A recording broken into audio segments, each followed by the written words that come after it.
Today, let me introduce Mark Lyons, the Vice President for Disciplined Agile. Mark Lyons leads Disciplined Agile at the Project Management Institute. He's a co-creator of the Disciplined Agile toolkit and has co-authored several books on Disciplined Agile. Mark has over 25 years of experience helping organizations around the world to be successful with project delivery using Agile, Lean, traditional, and hybrid approaches. Hey, Mark, you can. Good afternoon. Good afternoon and good morning for you. Yes, good morning You can from share your me. screen. Can you see the screen? Yes, thank you. All right. Thank you, everyone, for having me. Really appreciate it. Happy Friday. I'm going to give you an overview of what DA is all about, its value proposition, and how it can help you improve the performance of us as individuals, as teams, and the entire organization. And it really is about business agility. It's not just about IT, which is, of course, Agile's background. And I think at this point, what I've been talking about in my most recent talk is reflecting on the fact that the Agile Manifesto is 20 years old now. And I think it's good to now reflect on whether or not we've gotten the benefits that we expected from it. And people ask me, okay, what has happened in the last 20 years? How far have we come? And what do we expect in the next 20 years? Excuse me, I might be coughing and blowing my nose a few times. I've got a cold that's settling in here. I've already gone through half a box of Kleenex just this morning. All right, so let's get into this. So and I'm going to save some time for questions at the end. So get your questions into the chat. Ask me anything about Agile, DA, or anything about this talk. So when I speak with executives, and I do speak with people around the world, they often ask me, Mark, it's been 20 years. I've spent significant amount of money on certifications, training, consulting services, adopting frameworks or methods. And, are we done, Mark? Are we agile? Can we, stop talking about this and actually just say it's done and move on to something else? And the sad thing is that we're not done, and we're not getting the benefits that maybe we promised to the business. And there's some data now to back this up. Data done by an independent researcher that is not tied to any framework or method. I would caution you to take those kind of statistics with a grain of salt. But Don Reifer surveyed over 1,500 teams, 150 organizations, and found that with the typical Agile method like Scrum or extreme programming or Kanban or whatever it is, we're seeing improvements of 7 to 12%. Whereas scaling frameworks, we're only seeing improvements of 3 to 5%, which is kind of scary given the investment in training and consulting services that implementation of those scaling frameworks often takes. So I would suggest to you that it's kind of underwhelming. Despite, there's a book out there that says get twice the work done in half the time. That's not doing us any favors, as an industry. Because we're setting expectations with the business that are a bit unrealistic. Yeah, you're going to have some teams that just knock it out of the park and get those kinds of improvements. But on average, that's not the kind of improvements you would expect to see. So be wary of the kind of rhetoric that you see out there. This is more accurate. And this is not good enough. This just frankly is not good enough. So why 20 years on are we still struggling? And why are we debating about my method is better than your method, and this is right and that is wrong? I'm going to give you some ideas as to why I know that we've been struggling with Agile. We're looking for simple solutions. You may have seen this quote: for every complex problem, there is an answer that is clear, it's simple, but it's wrong. Okay, we're trying to simplify this. This is hard work. And buying a framework and declaring yourselves a particular type of shop is what we see people out there. We say we're a safe shop, or we're a Scrum shop, or a less shop, or even a DA shop. And I don't want you to declare yourself as a DA shop, because DA by definition makes everything better. And so I'll talk more about how that works. So the summary of this discussion here is we need to invest to learn our options. It's only then that we're going to be in a position to really optimize the overall system for our situation, and then get what we're really trying to get to, which is accelerate delivery of value to customers. Now, reflect on the fact that there's I like the word classic project management to reflect, what we learn about in a PMP designation and traditional waterfall, whatever you want to call it, traditional project management. I actually like the word classic. We would expect, if we're going to give a mission critical, complex initiative that's done in a traditional way, that is, a predictive kind of model of project management, we would expect the person that leads it to be properly qualified. And PMP is, the world leading designation for this, where you need thousands of hours of experience, knowledge of an extensive body of knowledge, and pass a challenging exam. And more recently, you're also expected to understand some basics of Agile, because some of the Agile stuff has worked its way into the new PMBOK guide, as you probably know. But the point is that only when somebody's appropriately qualified would we trust them to lead a mission critical project. Now compare that to Agile, where often a person gets a 2-day certification. They are all of a sudden a master, even though they've never actually done it. And they take a kind of a trivial test that's pretty much guaranteed to pass. So it's based upon it, like the Scrum guide is a 13-page body of knowledge.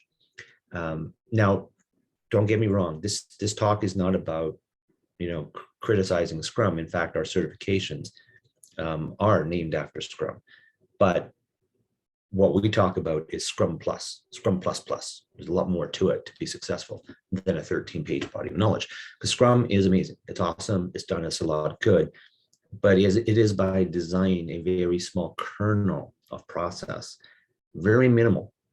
What is there is good, but when Jeff and Ken designed it, they didn't pretend to understand your solution. They didn't pretend to say, this is how you do estimating, or here's how you do requirements or testing or architecture, or any of that kind of stuff. They said, you figure that out, because I don't know your situation, but use this kernel.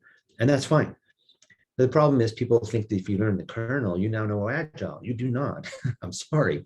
You know the basics for how to run 2-week sprints. But beyond that, you're left to figure it out yourself. So the bar is too low. We need to raise it. We need to be more disciplined about learning. Now, so how can DA help, just to sort of set us up for this discussion? I would suggest to you that the typical Agile team, not saying typical, not all, but the typical Agile team is inadequately skilled to truly optimize its ways of working, just because they haven't invested enough in the education. And teams and organizations we see are often locked into frameworks and methods. They're no longer improving, and they're not sure how to get better. And lastly, an organization's ability to deliver value to customers is often impeded by ineffective value streams. Now, if you don't know what value streams are, I'm sure I just totally confused you. But I will try to make it clear. And in fact, I'll address it right now. The example I use, perhaps I should think of another example, because I use this one all the time, but it's one people can relate to, is I did some work for one of the largest pizza companies in the world, Papa John's, and they use Disciplined Agile throughout the entire company. Very successful. They're a case study, and you can find a video interview from their COO, Mike Nettles, and he raves about what DA has done for their organization. And so I learned a lot about the pizza business. And a value stream for pizza starts when I pick up my phone, because it's pizza night in the Lyons household. And I go to my mobile app and I pick my pizzas, and then that order goes up to some satellite and goes down to the head office. And from head office, it gets farmed out to a pizza franchise that hopefully is close to where I live. And so the value stream starts when I order the pizza and ends when I'm hopefully delighted by this wonderful pizza that I'm eating. And lots of stuff happens in between. I talked about a portion of the process, but also, so hopefully the order goes to a franchise that's close to me, so that by the time the pizza gets to me, it's not cold. Hopefully it takes my credit card properly. Hopefully I love the mobile experience. Hopefully it gets an Uber driver or some person that's close by in a timely way to get the pizza and bring it to my house. So again, it's not cold. And hopefully the pizza is actually a good pizza. So that, and I've missed some things, but that whole thing is a value stream. We tend to think only about the IT part, the mobile app and the system in the franchisee and the system in headquarters and maybe the old Uber system, and integrating that without thinking about the overall end-to-end experience. And when we deliver solutions, if I'm going to build a new pizza company or something like that, we don't think about all the opportunities to disappoint me along that journey, that value stream.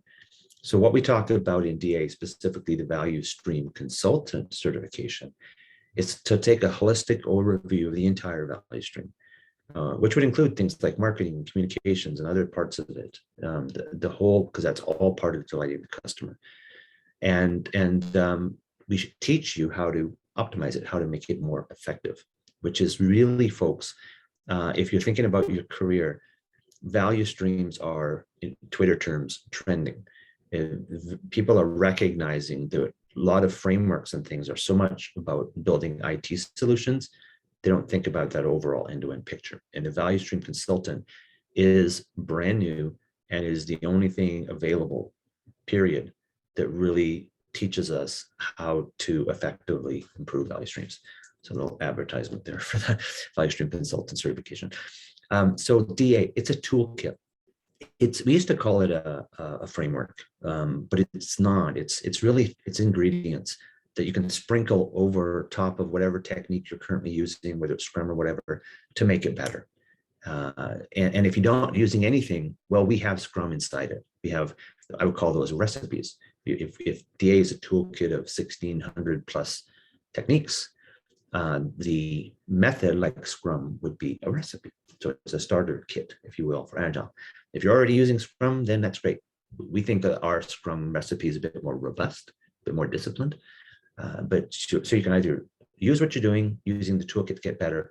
If you're not doing anything, then you pick one of the DA recipes, Scrum, Lean, whatever, and optimize it for your ways of working. There, I've just summarized what DA is all about. I'm not going to spend very much time on this slide. This could be the subject of entire talk, but where the Agile talks about the Agile Manifesto, which is, by the way, 20 years old, and some of the principles really need updating. We take a sort of a more holistic overview of the mindset beyond the Agile Manifesto to include things not covered by the manifesto, like psychological safety and embracing diversity. On the left-hand side, our key principles, and really what makes us different is we're not locked into any one method. We're not, if you're a Scrum instructor, then you're all in on Scrum. And that's kind of a shame, because there are some situations where Scrum is actually an incredibly bad idea, and maybe a lean approach is better. And so in the DA world, we embrace choice, we embrace context. We're pragmatic, we're not purist. We recognize that not everything's 100% agile. Sometimes you need to do things in a non-agile way because it just makes sense. So we play well with everyone. And on the right-hand side, I don't have time to go through all these, but some of my favorites are create effective environments that foster joy. This is the new role of management, is to be more like leaders and to create environments where teams are free to really excel. And joy is a byproduct of providing effective environments of teams, because you eliminate wasteful activities, you focus on value, you will end up with better productivity, higher quality, which leads to more satisfied customers, which is a virtuous life cycle that really brings pride to the teams, thus joy. And then the one right after that, change the culture by improving the system. It's not the people that are the problem in most situations, it's the culture. And it's the system that they're in. We constantly see great people stuck in a bad system. And so with DA and using the change management that is built into the certifications, it's a change journey, right? We use lean change management to move individuals and teams and the organizations from A to B, where B is a much better, much more joyful culture. Okay, so lots of good stuff in the mindset. And you see here, this is what we don't have an official name for it, but unofficially Scott and I call this the DA onion, square onion, if you will. And it shows the different layers of the toolkit. And this is how the content is organized. If you look at the very bottom, the foundational stuff, I just talked about principles, promises, and guidelines. So this is foundational Agile knowledge that you should be able to apply throughout the organization. So this is business agility. It's not just IT. And the lower level, the disciplined DevOps, clarity is IT. And what we provide is guidance that goes beyond software development. You know, how do you do release management in an Agile way? How do you do security and data and support in an Agile way? I want to be really clear. This is not an organizational structure thing. This is just how you find the content. So if I double click on these things, I can find, and we don't want you to have departments for each of these, but every organization will have a data area, a release management group of some sort, maybe combined with other groups. That doesn't really matter. This is not structural. It's how you find the content.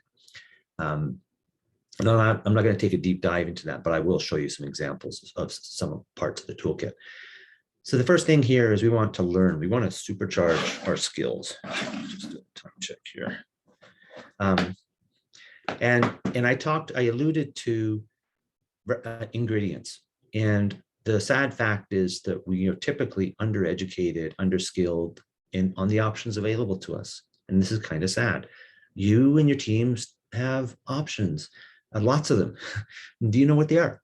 And do you know which ones work in different situations?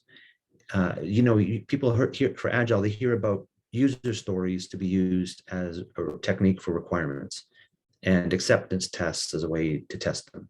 But there's so much more, so many more techniques that would help you out. You're probably going to want to draw some pictures, some diagrams. Those are called models. So there's pictorial or diagrammatic models, and there's textual. And I've been doing this stuff for a long time. As the intro said, over 25 years. I think it's more like 30 now. I need to update my bio. So I've been around doing this kind of stuff long before Agile was even a word. And along the journey, I worked with Rational Software, where I used to teach people best practices on requirements and project management, and testing and architecture, and all that good stuff, change management. And those things that I learned along the journey provided me with a personal toolkit so that as a consultant, I could go in and help people optimize their ways of working.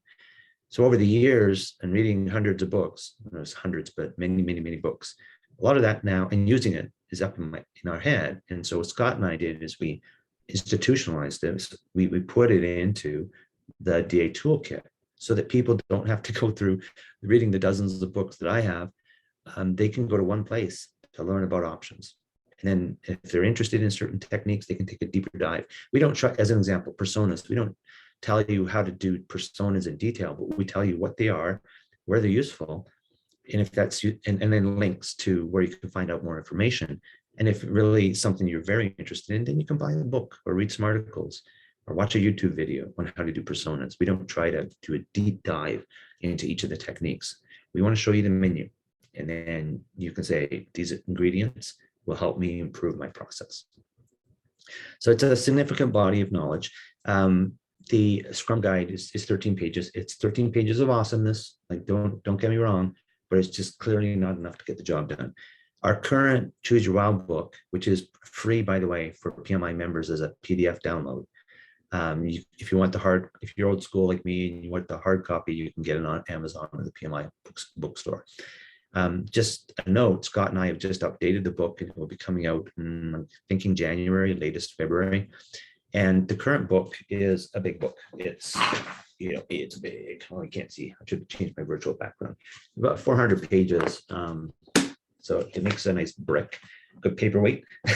But we continue to add content to the toolkit as we discover new ideas that would be useful for you, new ingredients, right? So what we decided to do is to take out a lot of what I'm going to show you as goal diagrams and put it into the online tools that you also have available to you, so that the book is going to become much smaller. The new book the new version is about 120 pages or something, because the tables that you see in this picture are now going to be available online. They are available now, by the way, online. So we don't need to put it all into a hard copy book. We can save some trees at the same time. So I think you get the idea here, but people ask me, what is the discipline in Disciplined Agile? Well, it's a recognition that the things on the left-hand side here, which are typically not covered in an Agile certification, are still important. Agile or not, we need to understand risk management, but you do not learn about risk management in the Scrum course. So it's no surprise to me that when a certified Scrum Master gets a significant, difficult initiative, that it fails because they're not thinking about identifying and mitigating risks. They just simply haven't been taught. And that's a shame. So that's included in DA. You learn about Agile risk management. Same thing about governance. Governance is required, Agile or not. We owe it to our stakeholders to keep them abreast of the status of the project. That's governance. And so what we teach is lean governance, how to do it, not in a bureaucratic way, in a very lean way. So this kind of stuff is included. And on the right-hand side, I'm just trying to show you the depth of the toolkit. So many different practices and strategies and techniques so that you can choose your ways of working. A little deeper dive into the content, the way to find some of these techniques is we structure things into goals. Every project, every initiative has goals, and like you're going to need a team. You're going to need to understand what your scope is, whether you use stories or some other technique. So this is how you can quickly find the content: is what goal do I need help with? Where am I struggling? Double click, and then look into your options, pick ones that you want to use for you. So if I look at Explore Scope, if you haven't seen this before, this is a goal diagram. This is how we organize the options. So I talked about the 53 different requirements techniques. Here they are. And they're organized into sort of groupings to help you for purpose. So you can pick the ones that will help. You obviously don't do all this. You cherry pick one or two or three that you find useful for you. So, if in this one here, Explore Usage, you'll see user stories. You'll see user story maps and epics. These are typical requirements techniques.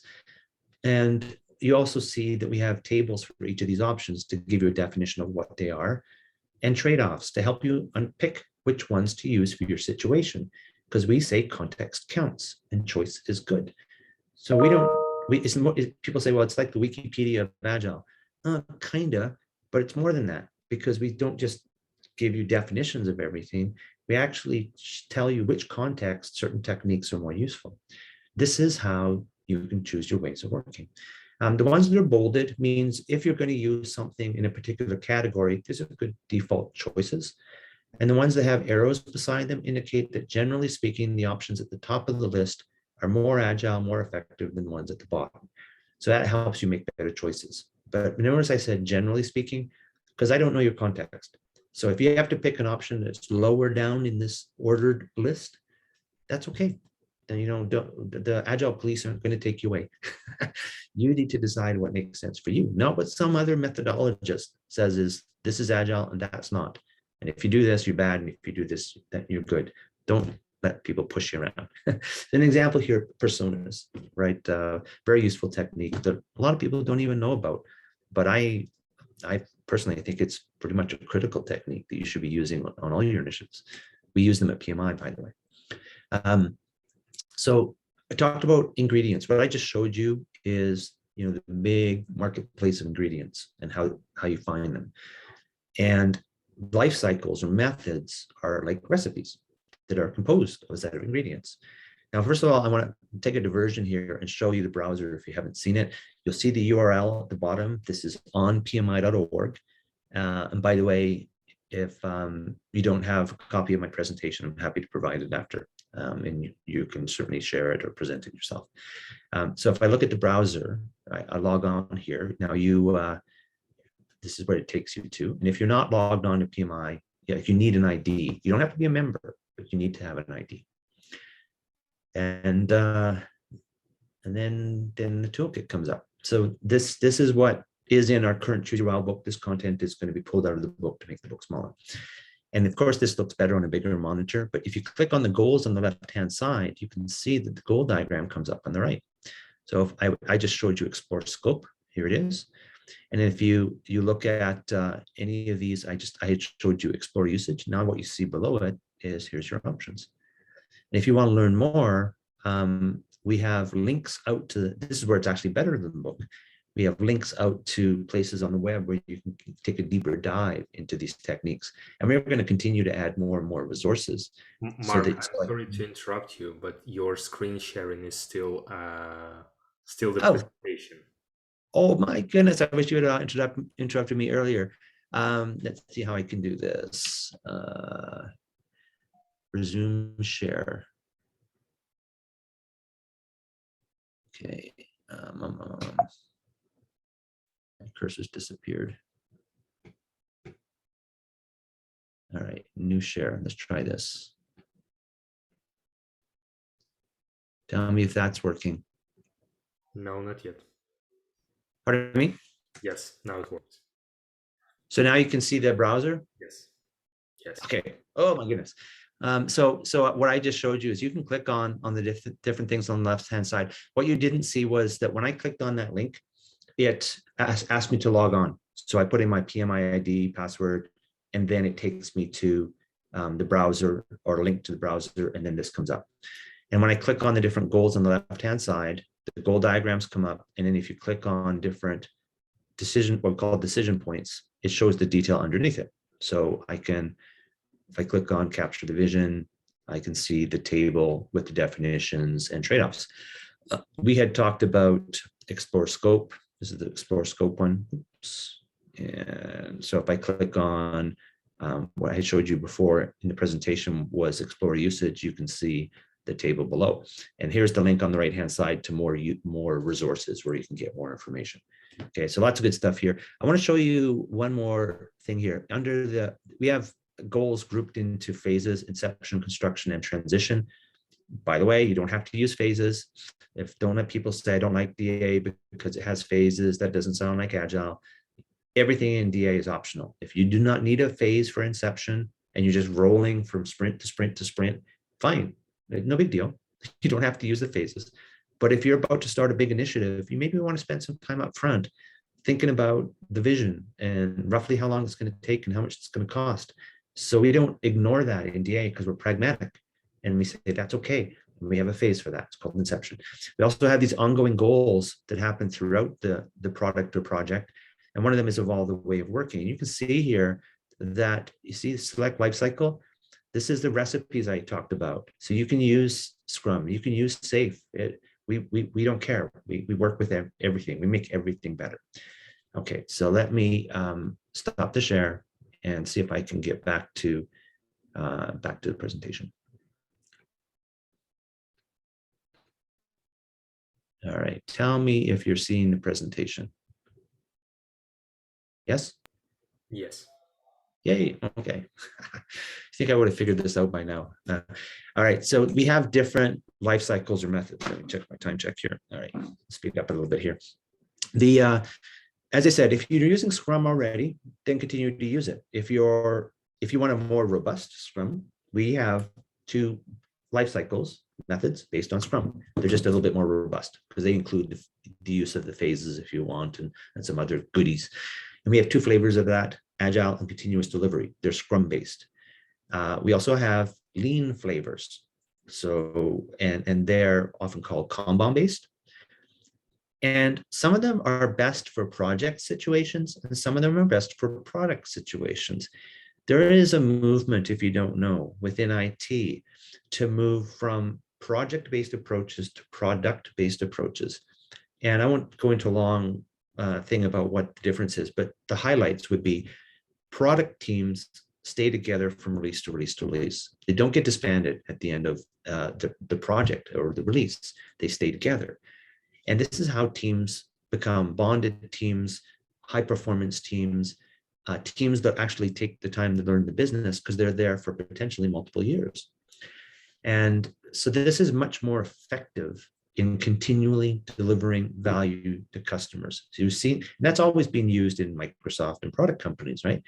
Well, those kinds of techniques are shown to be useful in corporate settings as well. Now, not everything's a product. Some things are projects. Maybe you're bringing in a consulting firm to implement a new human resources system or something like that. They come in, they do their thing, they leave, you start a project, you end the project. And it doesn't have to be IT, by the way, of course, you'd be building a building, whatever. So don't let, again, people push you around to say everything's a product now. Mark, projects are, outdated. It's not true. I have the key book about this is from, I should change my back, From Projects to Product. And it's a popular book. And I know Mick Kirsten, he's a good friend of mine. It's a great book, but I get disappointed when people say everything's a product now, Mark, projects are outdated. Just not true. People, our industry tends to be so myopic. This is right and that is wrong. Choice is good, right? And we have both.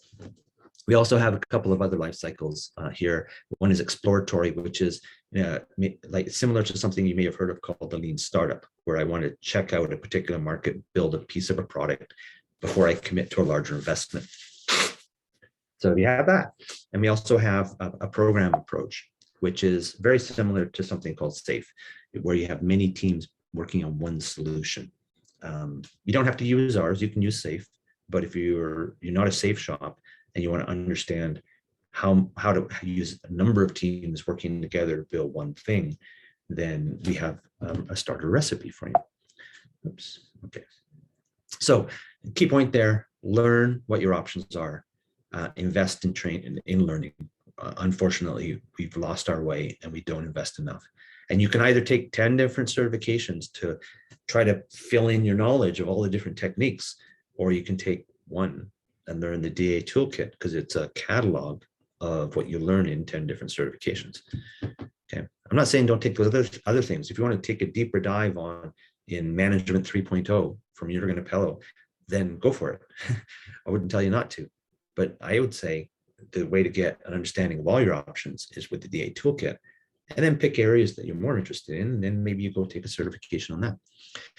So the next topic is, optimizing. Are you following or are you leading? And this goes back to what's happened in the past 20 years and what we expect in the next 20 years. Scott came up with a saying, and I really like it, that we help organizations get better at getting better. Okay, so that goes to the change management part. We teach you how to use this toolkit is one thing, but if you can't convince people to actually use the techniques, then you're not going to get anywhere. So there is a change management aspect to this to help sort of negotiate the change if you're a coach or a team leader or a scrum master with your teams and with other teams and with other areas of the organization. So we help organizations get better at getting better. And where some other methods kind of say, no, it's all this method all the time, that's all you need. And they actually discourage you from doing things that are not prescribed in the particular method. That's a shame. But they're not incented. They don't want you to leave their method, right? They want you to stay inside that kind of religion. And we're like, no, if it makes sense to evolve to something else, we should encourage that. Not say, no, we're a Scrum shop or a SAFE shop, and that's all you should do. So every team should be encouraged to evolve the ways of working. And if you look at companies you admire, I often ask executives when they're considering DA and they're asking for help because they're struggling, what organizations do you fear? What organizations do you admire? And it's the progressive organizations. It's the Spotify's. In fact, people are copying Spotify. They shouldn't be copying Spotify because that's a Swedish online music company. But you can copy some of the techniques and then customize it for you. Don't do everything that Spotify says. They got some good stuff in there. But by the way, what Spotify talked about 7 years ago in the YouTube videos, they don't do that anymore. So if you copy what you think Spotify is doing, that's not what they're doing. They're doing something else.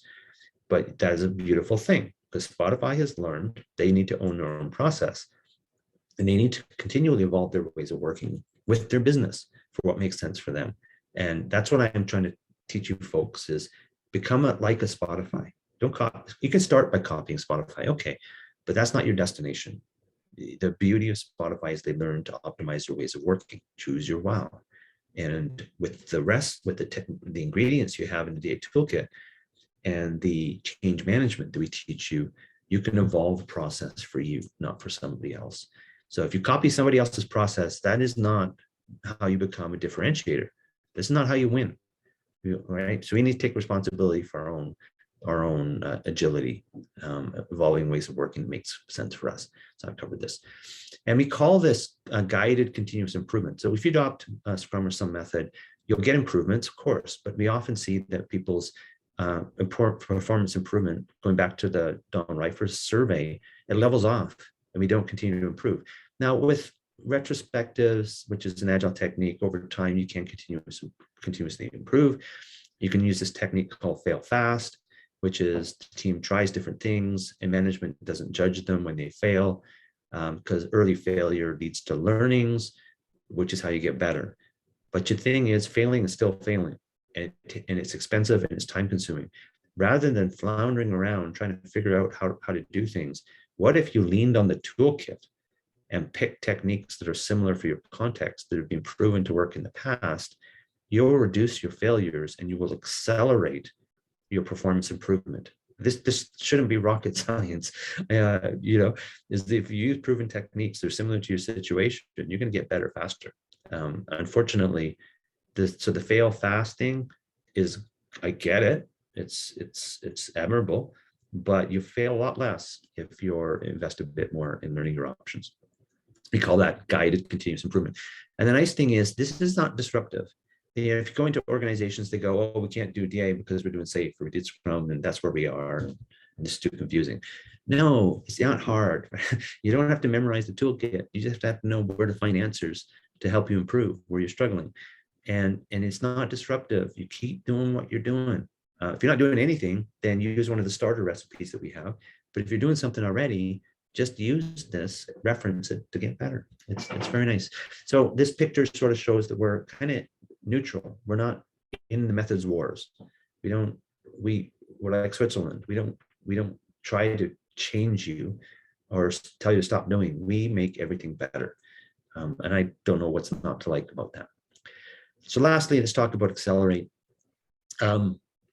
Organizations often, we need to recognize that teams, specifically IT teams, do not work in a silo. You have to work with these other groups to get the job done. And that's good. I mean, that's reasonable. In a large organization, you're going to need some kind of governance and functional units to help you get the job done, like finance and PMOs and enterprise architecture, et cetera.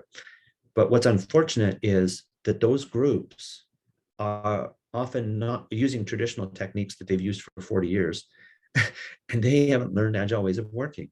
So they become frustrating for the agile teams because they're impediments to their agility. I'll give you a few examples.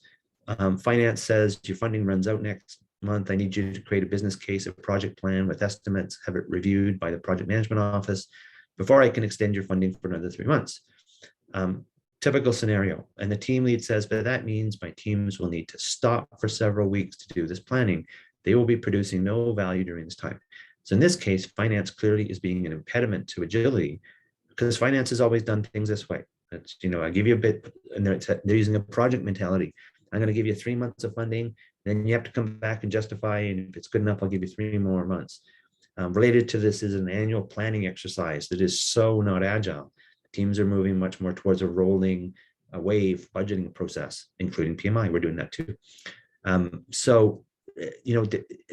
got lots of other examples here.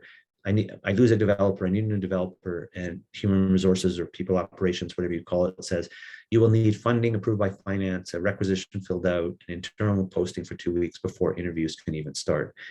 So it takes me months before I get my developer replaced. I'll talk about one more. I have 3 new features ready to ship that our customers urgently need. And release management group says, whoa. These need to be prioritized and approved at our change management committee meeting.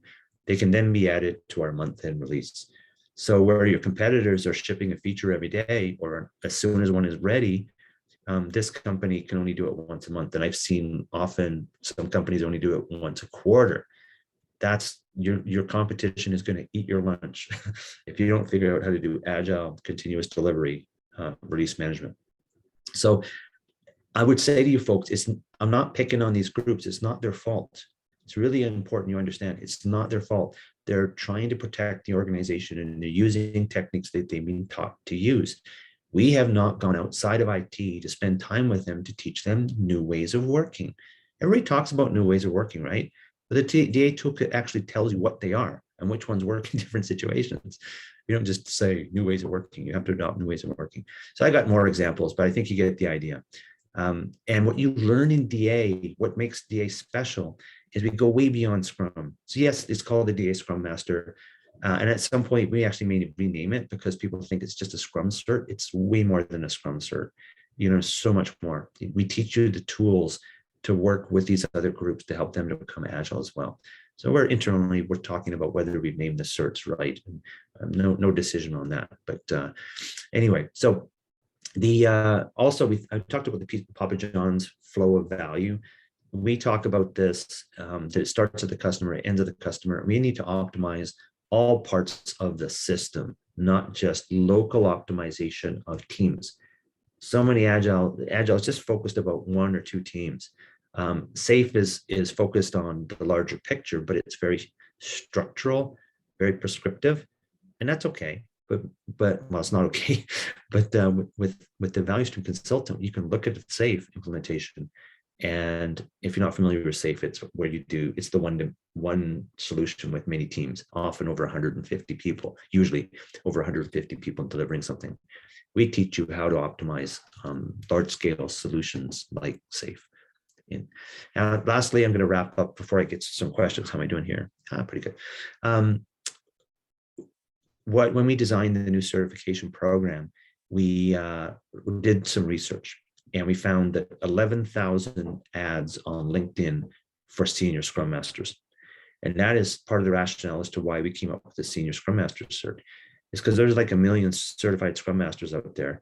And what we're hearing from hiring managers is when I put an ad out for a Scrum Master, I get all these people, some of which are brand new, don't have any experience. And then some people have been doing Scrum for 10 years and other things, but they're still called a certified Scrum Master. So how do I, as a hiring manager, separate the wheat from the chaff? I don't know if you're familiar with that saying, to quickly zero in on very experienced, competent, more than Scrum Masters, actually, just Agile experts. But if I put an ad out there for an Agile team lead, I'm not going to get a lot of people applying for it. So hiring managers are kind of forced to use the Scrum Master term, even though many of the Scrum Masters are not qualified enough. So that influenced our decision to create a senior Scrum Master cert. And I was tickled about this particular opportunity, this posting, because this is in Calgary where I live. If you don't know, I'm speaking from Calgary, Alberta in Canada. And so Disciplined Agile, I was tickled the fact that they were actually looking for people that understand the toolkit, which is awesome. So this is the journey, and you'll find this picture out on the PMI website. And when we still have the ACP, it's good. It's an investment. It takes some time to get it, but it's a practitioner cert. If you want to move on and learn more options, because the DA toolkit is quite robust, then you can go from the ACP directly to the senior Scrum Master. If you're a certified Scrum Master, or you have a SAFe certification, some other Agile certification, you've got 2 years of experience, you can go directly to the senior Scrum Master. If you're new to Agile, or you don't have 2 years of experience, then we would recommend you start at this DA Scrum Master. So the nice thing about this journey is you can join wherever you currently are on your learning journey. You don't have to start right at the beginning. So pick, where you think you should start. And then we have the value stream consultant and the coach on the right-hand side. And by the way, the senior Scrum Master, it's an introduction to team coaching. You learn a lot about team coaching there. And then when you get to the Disciplined Agile coach, that's more about an enterprise coach. It's much more robust. And it really helps you with, teach agility in the other areas of the organization. And the certifications, this is what they're called. And really it is a journey. We design this as a progression. So we run into certified Scrum Masters that have been a CSM for 10 years. They're still making the same money that they were 10 years ago. They're finding it difficult to differentiate themselves from the new people. So we provide kind of a journey so you can show the world a certification that matches your level of skill and experience, and then get compensated appropriately. Just like PMPs make better compensation as project managers than non-PMPs, we have built the same thing within the Agile world. And we are going to do some research and provide data to show that people with a DA certification get paid more than people that get a generic Agile certification. So we help you improve at the individual level, we help you improve at the team level, and the advanced certifications helps the organization improve. So really nice here, multi-tiered improvement model. Example of a case study, and we're actively looking for more case studies, but they 7 times annual increase in enhancement releases over the first 2 years. They delivered 36 successful transformation projects. You can think of these as mini projects within a larger transformation over, I think, a 2-year period. And the person who stewarded this, the CIO, Gary Eastwood, has a video interview in our success stories section of the website. 5 minutes. I encourage you to listen to Gary. He also will talk about how DA changed their organization, changed their culture, their government, they're a union shop. Don't let anybody tell you can't be agile in those situations, because they definitely are. So listen to what Gary has to say. Okay, so I left a few minutes here. Oh, actually, right on time. Happy to answer any questions you have. Hopefully this has been useful. Thank you. Thanks, Mark. I'm really happy that you had the time today to introduce basically the Disciplined Agile toolkit to our community. I believe that's the first time in Ukraine when we bring Good. bring Thank you for inviting me. into the light. There are some questions. Let's go through them. Question number 1 is, having such a great but yet detailed framework as a disciplined agile delivery model, how do you onboard low maturity teams like startups or high-tech spin-offs? What is the typical break-in time for such teams? That's a great question. It doesn't take long. And so typically, pre-PMI, Disciplined Agile wrote the books, created courses, created the certifications, but frankly, where we made a living was on consulting services. So we would go into a Papa John's or an ICBC or whatever it was, Barclays Bank, HSBC, and roll out DA. And the way that would work is basics. You have to start with the training. So what is not obvious, by the way, in the names of the certifications is that the DASM is actually a team-based training workshop. It's called Scrum Master. And yes, you can get a Scrum Master certification, but we would train everybody on the team on that, because you may know Agile is a team sport. It's not just project manager anymore. The team is responsible for improving its ways of working. So we would first and foremost, we would send people to the DASM course, business analysts, testers, developers, project managers, Scrum Masters, whatever you have on your team. And if you look at the case studies that we have, that's the first thing we did. We literally trained 200-300 people in these small companies on DA before they started. Then the second thing is one thing to get to training. It's another thing to actually do it, right? So you might attend the training and say, I think I got it. I think I understand how to do this, but not really sure. and this is where it's really useful to get either, if you have internal Agile people, they can probably already, then they can probably take it from there.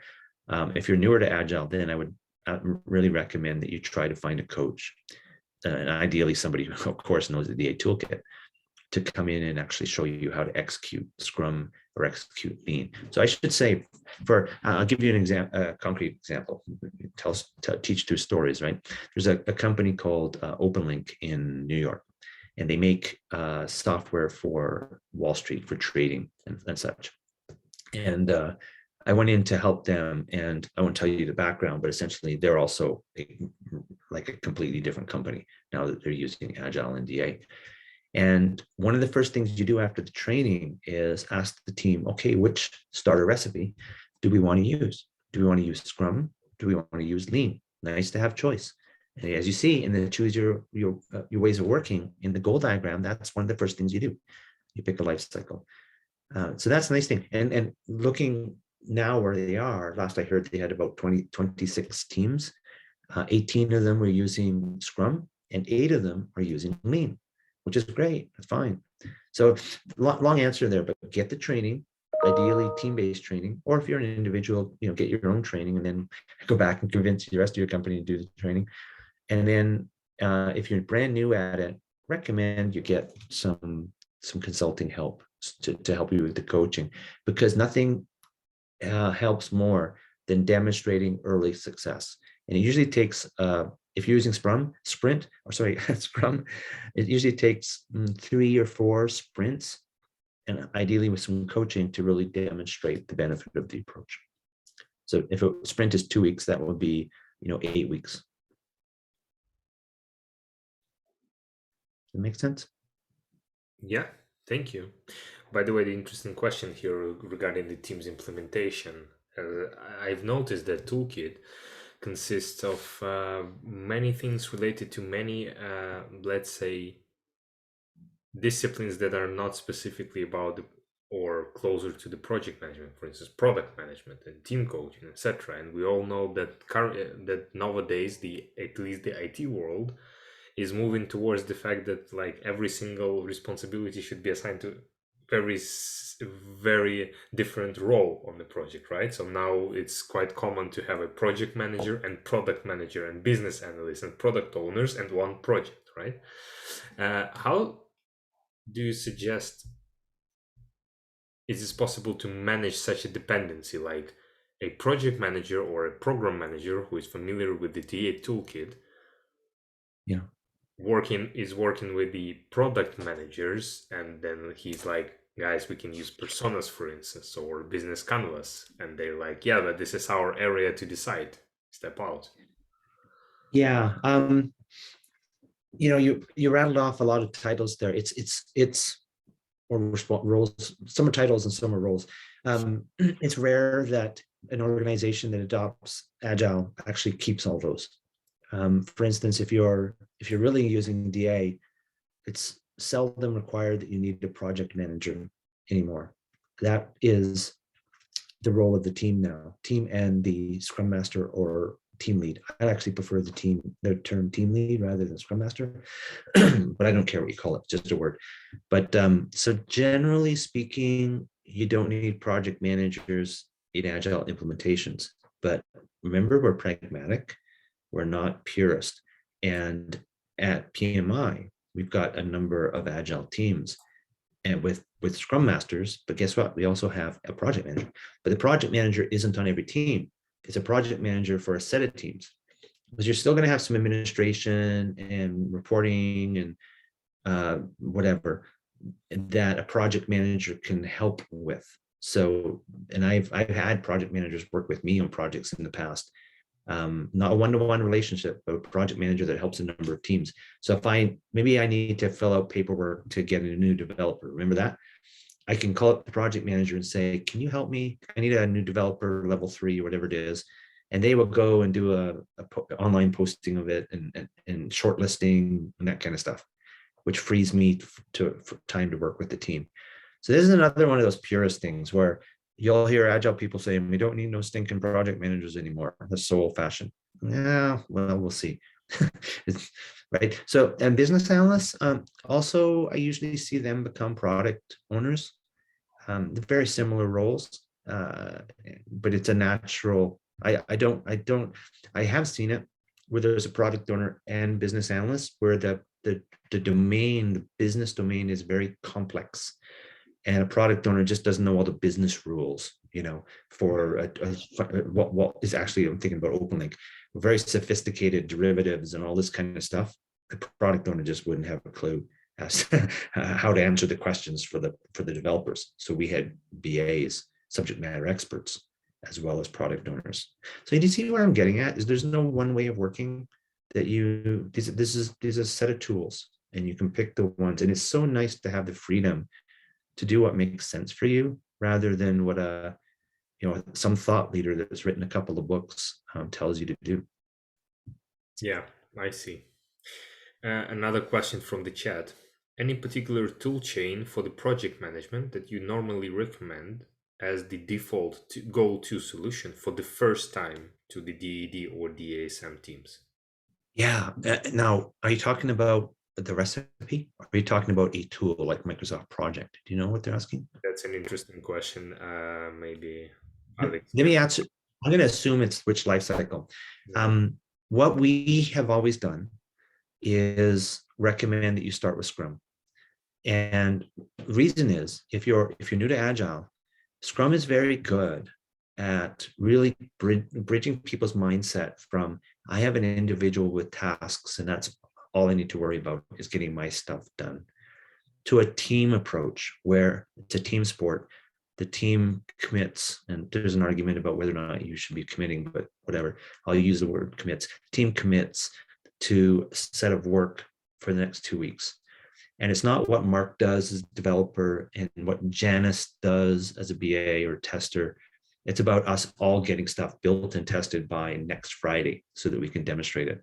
So as a developer, that means that there's a bunch of stuff piling up that's being built but hasn't been tested. Guess what? I roll up my sleeves and start testing. This is what a good team does. And it's a change in mindset that I go outside my role to do whatever needs to be done so that as a team, we all get the work done by the end of the sprint. Scrum is very good for this. It breaks people's mindset. And then if they say, you know what, we've been doing this for now 6 months and we don't need to have a regular retrospective, or we don't need to deliver every 2 weeks. We can actually deliver every second day because we got a continuous deployment practices in place, integration, testing, and all that. Then fine, leave Scrum and start doing a lean approach, which doesn't have 2-week time boxes. It's much more adaptive. I can change priorities every day if I need to based on what's happening in the business. So long answer. I know these are long answers, but my recommendation is start with Scrum if you're new. And if you want to evolve to a lean approach without Scrum, go for it. If you're happy with Scrum and it's working for you, that's good too. So don't let me tell you that Scrum is not good. In the intro book on the can't see it, Introduction to Disciplined Agile, it's a nice short book, and it's written in like it's a good introduction to what DA is all about. And we talk about this. We talk about how teams often evolve from Scrum to Lean, but don't let me tell you that's what makes sense for you. Nice. Then the last question, very practical one. Does DASM or DASSM require some sort of PDUs to be maintained to keep the certification active? I think it does. Yeah, I should know that. But I do a lot of this kind of work, and I have a team that covers those details. But last time I was looking at that, yes, that was the plan, that you have to have, I think it's 7 per year, not a lot, to maintain your certification. Are they connected to the PMI talent triangle by any chance? Collected to, I think so. Okay. I can get back to you on that if you want. Yeah, that would be nice. I've been sort of stewarding the integration of Disciplined Agile into PMI, and we had our own rules and PDU requirements pre-PMI, and sometimes we kept them, and sometimes we migrated to PMIs. So in most cases, we try to be consistent with PMI. So I don't have that off the top of my head. Cool. You'll see the integration get tighter and tighter and better over time. It's a work in progress. But check out the courses. It's a great way to get, you absolutely do get PDUs, of course, for taking the course, right? Nice. Yeah. Okay. Then one more thing. Yes. One more thing before I go. The first 2 courses, the Senior Scrum Master, the Scrum Master and the Senior Scrum Master, are available both in instructor-led training, which in most cases these days, of course, is done virtually, but it's virtual live with a real human being, and you can ask real questions about your situation. But we also have e-learning, where you can do it on your own time. They both have the same certification, both have the same test, but I want to pitch the instructor-led. I know it's more expensive in many cases, but there's nothing like, and we have some great instructors, and find an instructor that's really been doing DA, not just one who teaches it, somebody who's been doing it. And then you can ask questions about your situation. Which life cycle should I start with? My bank or my pizza company, or whatever it is. So it's just a pitch for the instructor-led. But if you want to do it on your own time, maybe a little cheaper, then do the e-learning. So the first 2 certs, not the last 2, Last two are only instructor-led because they're very advanced and really exercise dialogue-based. But the first two, you can take e-learning if you want to. Okay. Nice. Thanks a lot for your time. We're All right. absolutely. Thanks, everyone. I really appreciate you attending. Best of luck and stay safe. Yeah. Thank you.